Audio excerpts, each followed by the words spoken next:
Episode 25? This is, hold on, we gotta wait. Thanks. Okay, YouTube, I feel like I need to tell you that in my office, hi, first of all, we have a big barn door, and obviously it gets closed right after our very sweet producer / my husband presses play on our video. But all of our videos have been cutting short. Y'all, look, please be aware that the quality of our podcast recording is far superior to the quality of our video. And we're trying to get better because we actually have a few people that are watching it on YouTube. Right. And we didn't think that anybody was even on YouTube. So we're kind of like, okay, fine. We need to step up our YouTube game. I mean, look, we have a YouTube channel strictly because Gary Vee told me that if I was going to have a podcast, I needed to record it and put it on YouTube. So we're doing what we're told. Whatever Gary Vee says is what I'm going to do. Okay. Yeah. Also, as a side note, I got my lemon loaf tea, and it's in our fancy new Hustle mug that Alyssa's friend kindly gave to us. Cody. Yeah. Love it. It's so nice. It's really cute. It's so cute, and I love the little bottom of it. I know. It's wonderful. Okay, so hi all in podcast land. You might not know this, but we just talked to YouTube for like 2 minutes. And this is episode 25. Wow, that's a big milestone. I feel like they all are now. Mm-hmm. It happens so fast. It does. Episode 25 is the importance of being approachable. Yeah. I kind of like that. I don't know if that was always meant to be the name, but I like it. Approachable, likable, relatable. They all kind of go together. Casually professional. Casually professional. My favorite. I mean, and yes. Why it's important. Why is it important? We're going to talk about why it's important. Okay. We're just like hanging out. I feel like episode 25 listeners should all know that we batch recorded 3 episodes today. So this is the end of what I'm liking to call my soapbox series. Mm-hmm. And the last 2 episodes, which were professionalism and client management. Yeah. And now we're here. So it's like these 3 kind of seem to go hand in hand. Yeah, we do that a little bit, I feel like. Mm-hmm. You know, there's a lot to be said about all of the topics that relate to real estate and entrepreneurism. Mm-hmm. Is that a thing? So anyway, yeah, this is the kind of touchy-feely one. Okay. Importance of being approachable. Yeah. What you got? Alyssa, what do you have? Okay. Well, I think one thing to know here is that if you're an introvert and you're not super good at putting yourself out there, the good news for you is that it is a skill that can actually be practiced. Oh, really? You can practice being more approachable and being more likable. You do, if it's not something that comes naturally for you, you do have to put yourself out of your comfort zone a little bit. Right. But it gets easy quickly. Okay, but you are an extrovert by nature. Yes. Like it came naturally to you. Very natural. You're super social. Yes.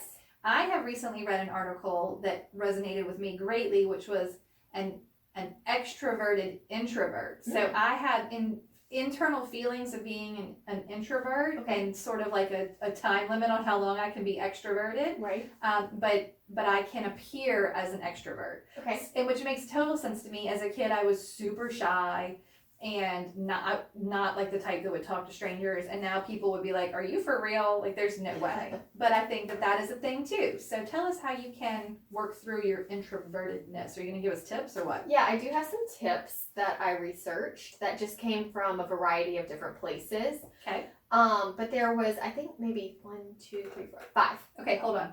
5 tips. No, that's not what I'm going to do. Hold on.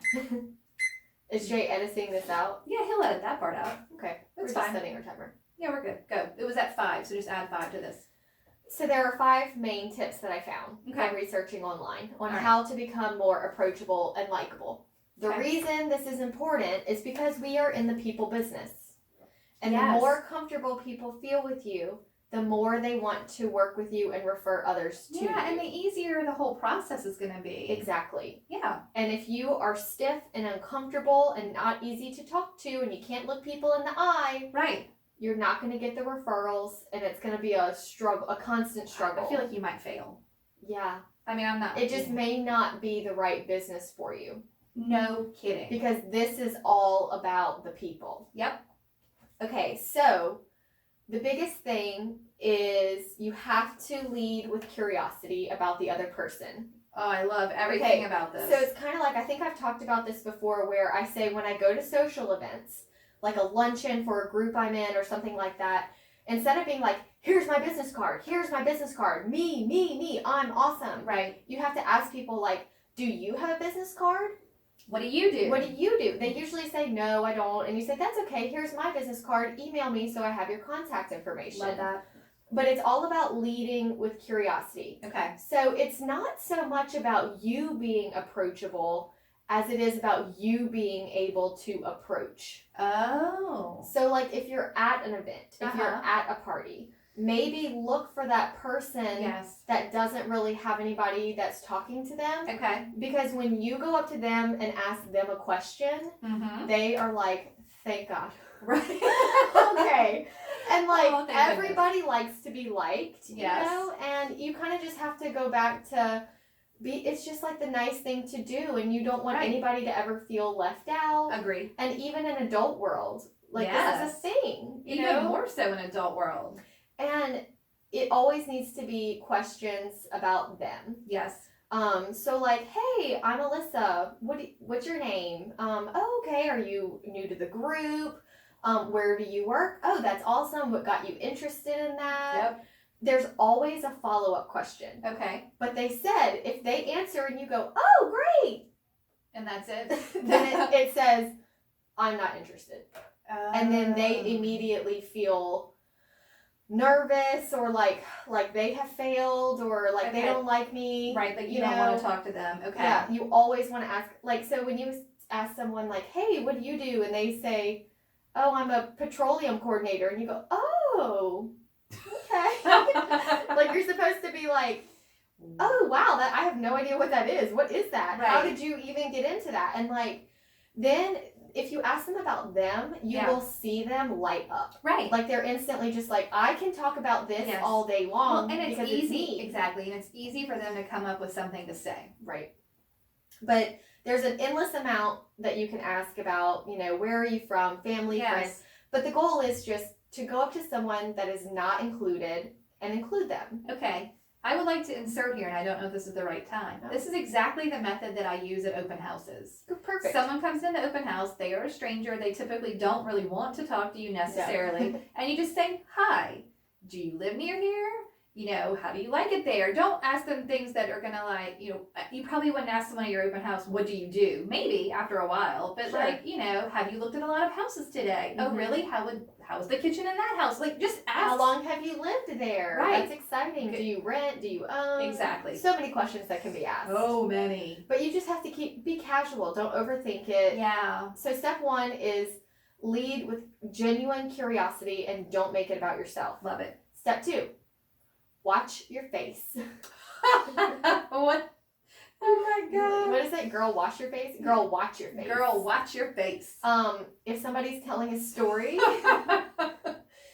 you just have to be aware of what your face looks like. Okay? Right. Are you interested? Are you not? Like smiling and nodding. So I think I got this tip from someone who said they actually speak. Oh. And they are a speaker. Like professionally a professional speaker. Okay. And she said, I like the people in the audience that are like nodding or even if they're shaking their head like no or you just know they're listening. Yeah, like I don't care if you agree, disagree. I just want to know that you're like listening to what I'm saying. I love that. So if you want someone to like you and you're in a social setting, because some people don't even realize what their face looks like because you just get to thinking. Do we need to talk about RBF, the resting bitch face? Like some people don't know. Like they don't know. But you're telling me you could work on this. You can work on it. And even things like nodding or smiling and like some people, they're just not natural smilers. But then there's those people that always have like a creepy smile on their face. Like, it's a fine line. Yeah, it is a fine line. I'm like, what are they talking about? Maybe you shouldn't be smiling. Don't creepy smile, but smile. But you need to show with your body language that you're like engaged. Now, you're supposed to mirror the other person's body language, right? Oh, yeah. Oh, that's like right. a thing. Yeah. Okay, go on. Don't one-up people. Say it again. Don't one-up people. Don't be worried about what you're going to say while they are talking. Right. Just listen. So if they say, oh yeah, I just started a podcast. Oh really? I have a podcast too. Let me tell you all about my podcast. And let me tell you all about this. No. Or like, oh, I'm in real estate too. Let me tell you about all my sales and this and that. No. Like, you just need to take a moment and take a time out for yourself and be interested in that person.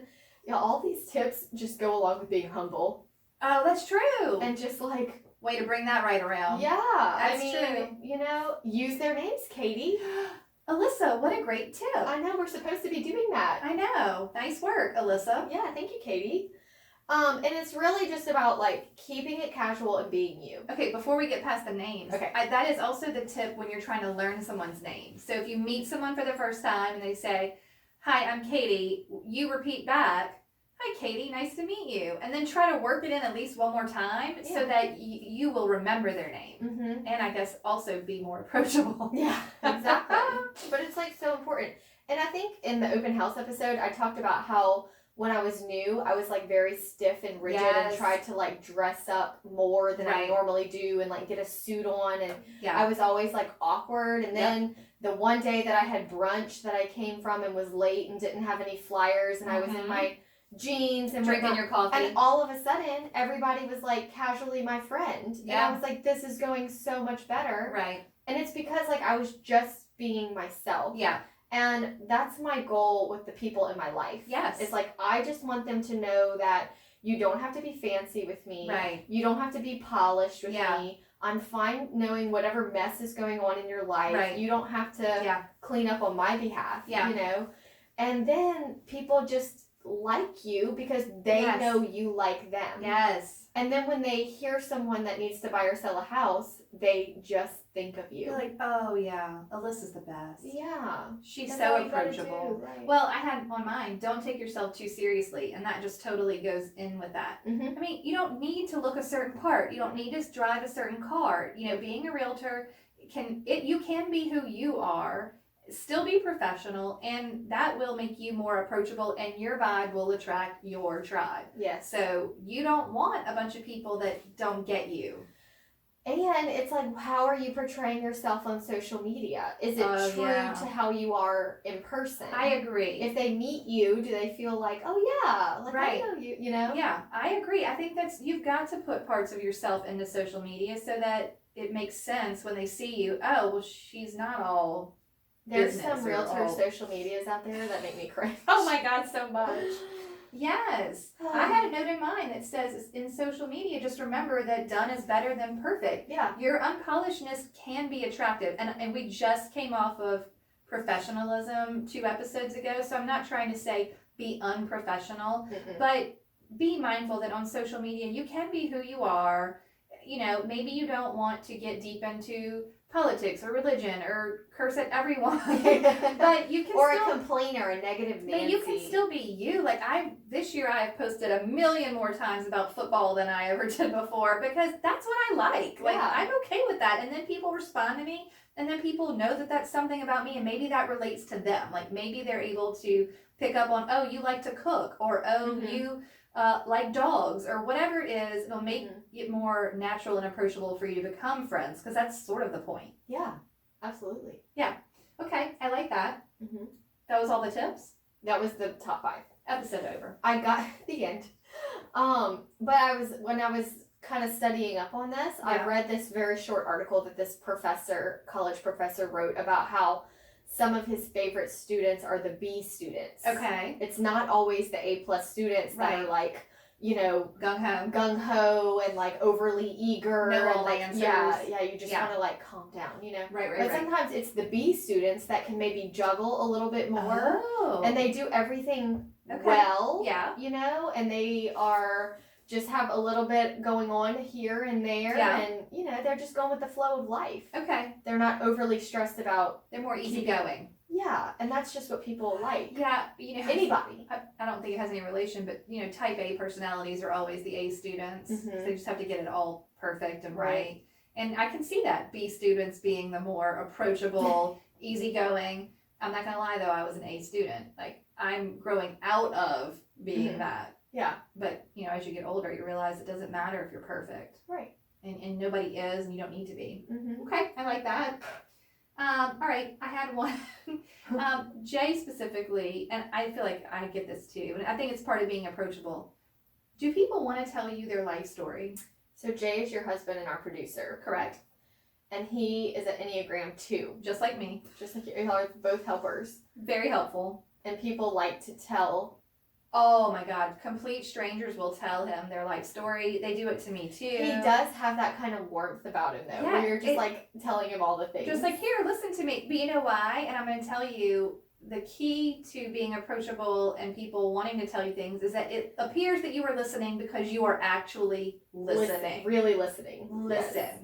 I mean, and that's the thing I tell myself when I'm on the phone with clients. Listen. Mm-hmm. I mean, that's probably a good word of the year for somebody. Yeah. Listen. Stop talking so much. Yeah, just listen. Take the focus off of yourself. Yeah. And hear what's going on around you. Yes. Do people want to tell you their life story? Yes. But it confuses me a little bit because I don't feel like I'm that approachable. Like, I'm a little awkward. I don't think that at all. Well, apparently neither does anybody else. Maybe I just feel it you on the feel inside. awkward. Okay. I feel it on the inside. So funny. But I don't mind hearing it. Okay, so funny story. I was at a home inspection a few years ago. Okay. And the buyer's mom Uh-huh. and dad came. All right. And we're at the home inspection. Everything's going fine. Mom and dad walk outside, and the girl turns to me and goes, I have to tell you something because I have to tell someone. Oh, God. And I'm just working on my laptop trying to be productive What? during this home inspection. So I'm like, okay, what you got? She's like, I'm pregnant. I'm like, oh my gosh, I'm so happy for you. Congratulations. And she's like, thanks so much. Hey, don't say anything because my mom and dad don't know. And I'm like, what? Why are you telling me right now when they're here? They're in the backyard. Oh my word. And I'm like, oh, okay, okay. So then, an hour later, we're done with the home inspection. We're just hanging out in the kitchen discussing, the home inspection. And then her mom said something like, well, whenever y'all do have another baby, you're going to have to do this or whatever. And she's like, when is that going to be? The mom said that to her. And I'm like, oh gosh, I know, I already know the secret. And so you're like sweating. I'm like, don't say anything wrong. Right, don't say anything at all. And she's like, Mom, I told you in the spring we want to wait until after so-and-so's wedding and the trip is over. And she's like, just totally. She was a great liar. This is crazy. You couldn't handle it. But it was just so funny. And I'm like, it's just funny how as realtors, like, I have gotten. Oh, yeah. You have to, you kind of know who's getting divorced before it's all public. Okay, I was about pregnant to say the same thing. Like, sometimes they have to let you in on their life. Well, because it's part of why they're moving. And I have a seller right now that the wife is due, right now with her baby. Yes. And I'm included on the family labor update. Because you need to know. Because I need to know. I need to know when it's happening. And, right. If we get a showing request, when you're in the hospital and when you're home. I mean, that's true, though. I know. We're involved in people's lives on a very intimate level. Okay, here's the worst one I ever had. Oh I went to a pre-listing appointment or listing appointment, whatever. It didn't get listed, but I went. I only met with the wife. We talk about listing and preparing the house, and she wanted to know everything she needed to do. And she says, oh, by the way, I'm telling my husband we're moving because of X, but really, after we sell the house, I'm going to file for divorce. And I was like, holy smokes. No. What did you even say? I was just like, okay. I mean, what do you do? I know. I can't say, no, I can't take your list. I mean, it's well within her rights to... Mm-hmm. I mean, if he was going to sign the papers, he wanted to sell the house for whatever reason, she told him. But I was just like, this is so crazy. Wow. We really do deal with a lot of intimate knowledge and secret keeping and client confidentiality. Yes. It's very important. It is important. So whilst you're being approachable and getting all that good information that you need, remember, you're a confidant. Yeah. You're a trusted advisor. You need to be mindful. Mm-hmm. I had in my notes also that you need to know yourself. In order to be approachable, I think it's a great idea to go back to and take the test, the Enneagram, and listen to the episode. If you know who you are, it's easier to understand other people. Yeah. And it's easier to let them see who you are and to learn who they are and to kind of figure it out that way. You have to remember that everybody's different. Everybody, oh my gosh. They can't all be like you. Everybody's so different. No, yeah. Oh. Okay. So I had that. You need to know yourself, and then you need to know your client. And every client, they do all those personality tests and stuff that you can learn about your clients or the types of people. Right. I'm not into that. Yeah. But it is probably wise to understand how people communicate. Mm-hmm. If your client prefers to text or email or Mm-hmm. talk on the phone, or maybe they want to, see you in person. I don't know. That's part of being approachable and being relatable. Like, you need to be available to them and what they're comfortable in. Yeah, I mean, I have had several clients that maybe didn't use me in the early years. They had a realtor. Okay. But then the second time around when they're moving, they call me and I kind of look up who their agent was when they bought. And sometimes it just makes sense because it's like, that person's very stuffy or can come off as kind of rude or... Yeah, why would you want to work with them twice?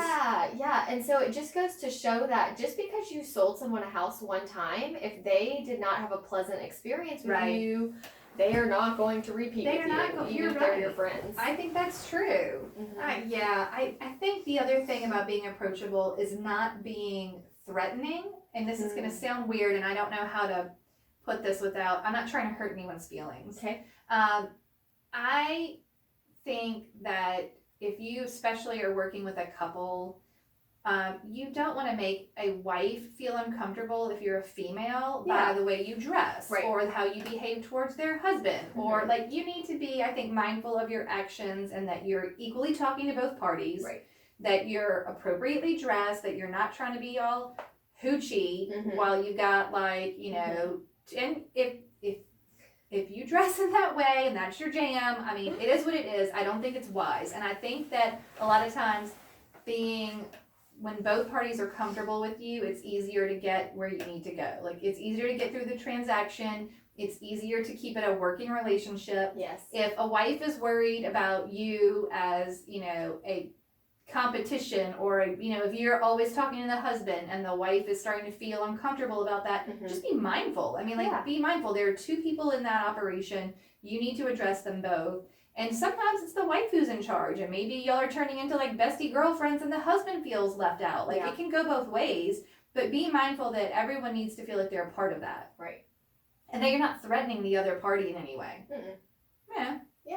I don't know. I agree with that. I think that I look non-threatening just by my looks in general, so it's easier for me to get business. Well, both of us are more casual. Yeah. So like jeans or flats. And not too much high heel, not too much frou-frou. No, not a lot of frou-frou, not a lot of flashy jewelry. But yeah, I mean, one time, I think I've shared the Mercedes story where when I got the Baton Rouge Business Reports 40 under 40, and one of the awards, one of the benefits of that award was that Mercedes gave us each a Mercedes to drive for 30 days. Yes. And I was excited. I was like, this is going to be cool, like a fun change. Right. But I cannot tell you how weird I felt pulling up to show like first-time home buyers looking at kind of a crummy house. Yeah. Pulling up in my Mercedes. Like, I literally, every time I got out the car, I was like, that's not mine. This isn't my car. That's not my car. This is not my car. And if you have a Mercedes, that is totally fine. I just knew it wasn't authentic to who I was. Yes. So I felt like uncomfortable in it because it was fun, but it wasn't me. Right. When you are uncomfortable in any situation, that's when you won't be yourself. That's when you won't come across authentically. That's when you won't have the confidence to give them the messages you need to give them. Like, that's when you're going to feel awkward and weird and things are not going to go smoothly. Yeah. So I think it is important to like lean into who you are. Don't try and fake it till you make it. Right. Y'all stop that. Just stop. Don't. It's not necessary. I mean, if people don't want to work with you because you're new, that's okay. Someone will. And you need to learn how to play up I'm new, so I have more time for you. I'm new, I'm eager to learn. I'm new, like, I'm all yours. Like, so. I had a new agent text me last night. I'm friends with her, but she was like, so, do you have trouble when, like, your friends don't use you? And I wanted to be like, welcome to real estate. Yeah. Yes. It happens a lot in the beginning. A lot. It does not happen as much as it time goes on, but it'll still sneak attack you. Yeah, for sure. It'll still happen. For sure. But it's not you, it's that person for whatever reason, you know. And and some people are so guarded that they don't want a friend to know their financial information. They don't want a friend to know why they're moving, or they don't want a friend to see their house that they're listing. Like, they just feel guarded for whatever reason. Yeah. It's hard letting people into your space. It's so exposing. Like, but it takes some vulnerable. Communication. Yeah. You know, like if you've noticed that someone, if you're like in a group. Yes. And you notice someone hasn't attended a meeting or two, check on them. Yeah. Like, get in their space and be like, hey, how are you? Right. Just was thinking about you, or whatever the case may be. Yep. But it's like the more, and people think like follow-up and realtor touches and stuff have to be all creepy and have to be all businessy. No. And it could be as simple as checking on your people that you love. Absolutely. And it's not, you're building a relationship. And if you look at it that way, instead of you're building a business or a lead or a, referral, build a relationship, and then it should naturally flow. But also don't be a secret agent while you're building them. I know. Be friendly and be approachable. But it's so hard when you're new. And you're just like, I need the sale, or slow. And you're like, I need the sale. I need the money. It's so easy to have the money mindset and not the people mindset. But without the people, you're never going to have the money. Oh, yes. And people try to overcomplicate this business. They do. And they try to reinvent the real estate wheel. Right. And they're like, I'm going to invent all these crazy systems. Like, it cracks me up how people are starting to message us to ask for, like, our secrets. And it's like, the secret is we are simple. We're very simple. We don't have fancy technology. No. We don't do crazy things and weird marketing videos and like all of that fluff does nothing to connect you with the heart of the human being. Agreed. And once you can reach people on an authentic level, it just all naturally happens. Yeah. People don't like this method because it can take time. Yeah. Absolutely. They want quick results, and building relationships can take time. Well, they don't want to believe that that's all it takes, because that's not something I can do. Like, that looks like, your traditional door knock or cold call, or I don't know, whatever the heck else, call an expired or withdrawn. It just doesn't. Well, that's not what the guru that was at my office last week said. So I've got to do all these things that are miserable and I hate. Meanwhile, you could just be out there being nice to people. Yeah. Well, that's the end. Like, I feel like when people are like, oh my gosh, how do you like be so successful? I'm like, be nice to people. Right. And be present. Be present in their lives and be nice. Yes. And how about when you're spending time with them, be present in a way that's meaningful too. Yes. Don't just show up and stand in the corner and like be on your phone the whole time. Yeah. And that's the same for if you're in a showing with a new client. Like, be present, be mindful, still ask the questions. Don't just check out because you think they're yours. Right. They could easily dump you and pick another agent. 100%. Like, be there, be available too. Oh my gosh. Part of being approachable is being available. Like, are you responsive? Do you respond to messages? Do you have some time for them? Like, when they, try to set up an appointment, is it difficult? I will say at one point I was feeling overwhelmed because, like, okay, so if I do 90 transactions a year, that's 90 new people in my life. And it's like, how do you maintain all these relationships and this and that? But our company had a lady who does training for Chick-fil-A come and speak at our symposium. I bet that was cool. It was so cool. And I liked it because obviously she trains Chick-fil-A employees. Right. But it's all about attitude and mindset. And the message is applicable to any industry, very similar to how our podcast is. Love it. And she was saying that you can love and appreciate every single one of your customers, but you do not have to be everybody's best friend. Right. And I just felt like in that moment, somebody just gave me permission to not have to be your best friend. Yeah. Like, it is totally okay if I just send you a thank you card once a year letting you know I remember you, and like you get a Christmas card too.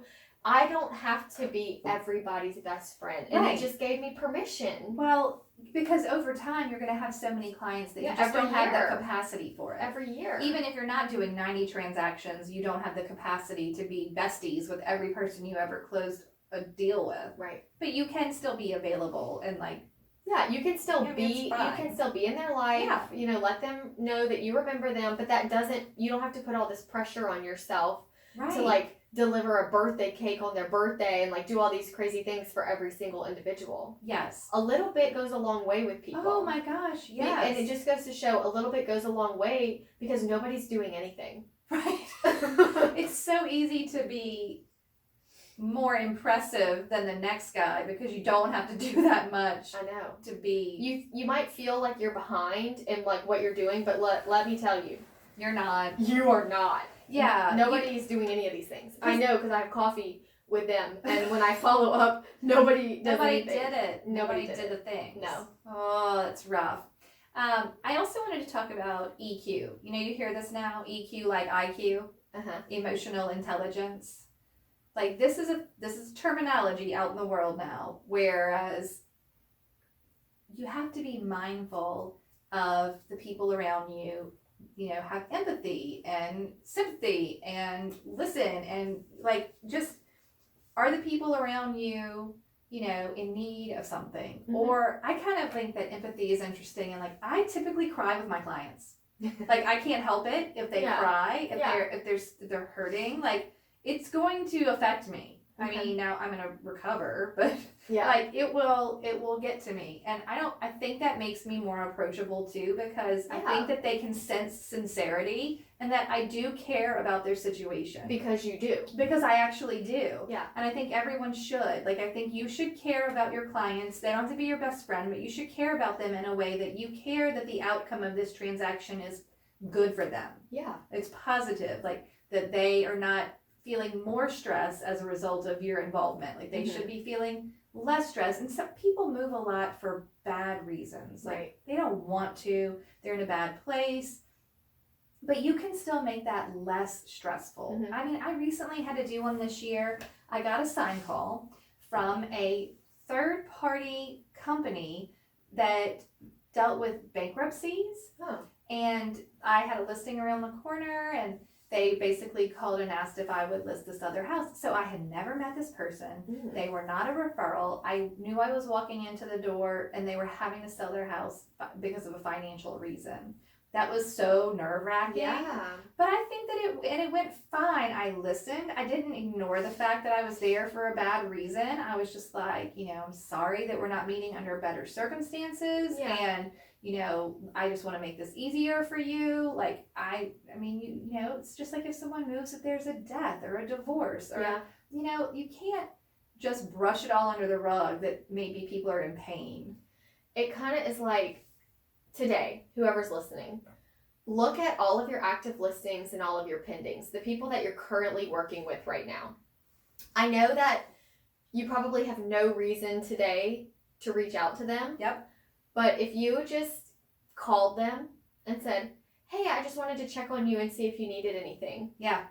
It would blow their mind. Right. What can I do for you? What can I do for you? What can I do for you? Sell my house. Okay, great. I'll get back on Remove your that. leopard carpet. Right. And I will sell your house. Do you want to do something for me? Why don't you go paint that red dining room? Right. But it's like, that's the missing piece, is that sometimes we get so transaction minded.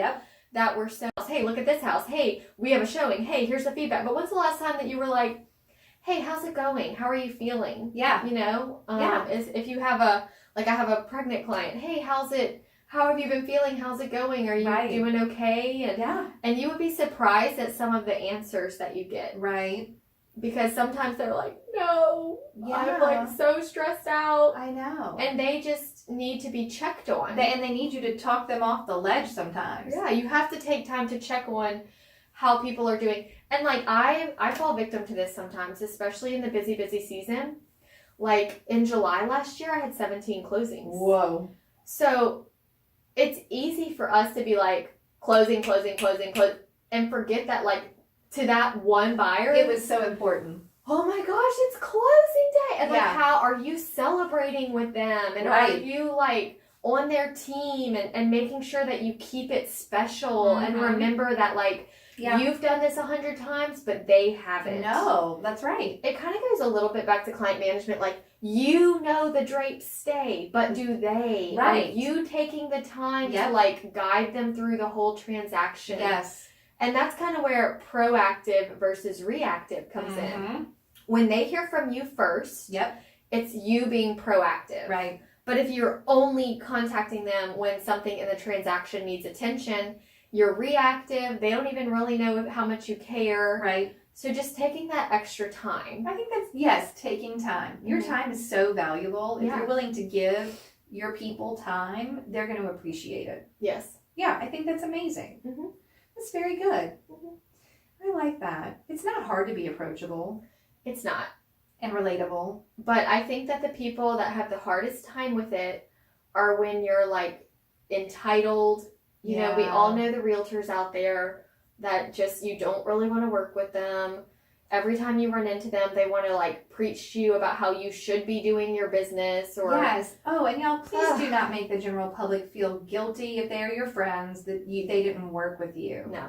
It's not doing anyone any favors. You don't need to ruin a relationship over it. You don't have to take it personally. Yes, you can be upset and you can go like reset and do what you got to do. Yeah. But it's okay. Handle your feelings in business. That's right. Maybe the next time they'll use you depending on how you react to this time. Yeah. And that's happened to me many times. I've had, I mean, you know, not necessarily friends, but just someone who thought they were going to use me, or like I had a pre-listing and it didn't work out, and I was very kind and, you know, gracious in the loss and was like, hey, can you just give me any feedback on what I could do better next time? I'm always looking to improve my business. And you know what? 3 years down the road, they're like, hey, would you like to work with me? Yeah, I sure would, because I didn't burn that bridge. Yeah. And it's okay. It's just okay to like let it go and to see and just be nice. Yeah, I ask too. Like if I don't get a listing. Yeah. Or if they're like, hey, we chose somebody else to be our buyer's agent, I'm like, hey, thanks for letting me know. I really appreciate that, because I do. Yeah. I know now that I don't have to keep following up with you. Yeah. But do you mind sharing with me what I could have done better? I'm always looking to improve, and I appreciate your advice. Yeah. I think that's a great way to react. Humbling too. I mean, it's so, yeah, for sure. But it's just good to at least put it out there. And then, you know, I have some closure, and I know I did the right thing, and maybe one day it'll come back around. I've had people who didn't use me but referred someone else. I mean, for real. Yeah. You just don't know. There's just no reason to ever cut somebody off unless they were horrible to you. What I kind of love about the real estate business, now that I'm like going into year 8 or 9 and figuring it out, like a lot of people that disappointed me in the beginning have become my clients. Right. But I think in the beginning, it's like they're waiting to see if you're really sticking around. I totally agree with that. And once they realize that you're here to stay, then they want to work with you. Okay, talk about being relatable and approachable. It is a no pressure way that I deal with clients. When people tell me they're not sure if they're going to move this year, I'm like, that's okay. I'll be here in 3 years. If you're not sure, we start looking at houses and they're like, ooh, I don't know if this price range is going to work for me. I'd rather save up some more money. That's okay. Doesn't bother me. I'll be here next year. Yep. Whenever you're ready, you let me know. I'm fine with that. And I think it's something about that puts them at such ease to be like, well, I don't feel any pressure to make this choice. Maybe they'll come back in 3 months. Maybe they'll come back in 3 years. I don't care. I'm still going to be here. And they're going to come back to you. Why wouldn't they? Because they did not get that sleazy feeling of like, we disappointed her because we didn't buy a house. Why wouldn't they come back? Yeah. Okay. I love it. Oh, do you have anything else on your list? What do you have? I mean, I really pretty much hit all of my high points. I think that, you know what's funny? Let's talk about this real quick before we do our toast. Okay. I think that the podcast is approachable. Yeah, well, it's funny because that has been a lot of the feedback. Yeah. Is that people are like, I just like how y'all just chat. I like how what you're doing is simple and like, because that's just who we are, and it's interesting in how much you'll be rewarded in being who you are. Whoever you are is going to work out perfect for you. And it's very funny to get the feedback. It is funny. Because honestly, we're just having a chat. Because my dad was like, so do y'all like write it all out and read it? I'm like, no, we just talk. No, that's why we sail. That's why we sail like this. Yeah, that's why sometimes we go, what about now? Yeah. I know, and Jay's like, do you want me to edit that out? I'm like, not really. It's fine. It's fine. Yeah. Because it's not meant to be perfect. And I think that casually professional. That's right. If we can get past the need to be perfect, we'll do more stuff. In everything. I mean, if we were like, well, we have to know how to perfectly make a podcast, guess what? We wouldn't have a podcast. Never. it's okay because life is a journey and you're supposed to be like learning and doing, and if you knew it all and then just did it perfectly, how boring would that be? Oh my gosh. Life. Ugh. No fun. No fun.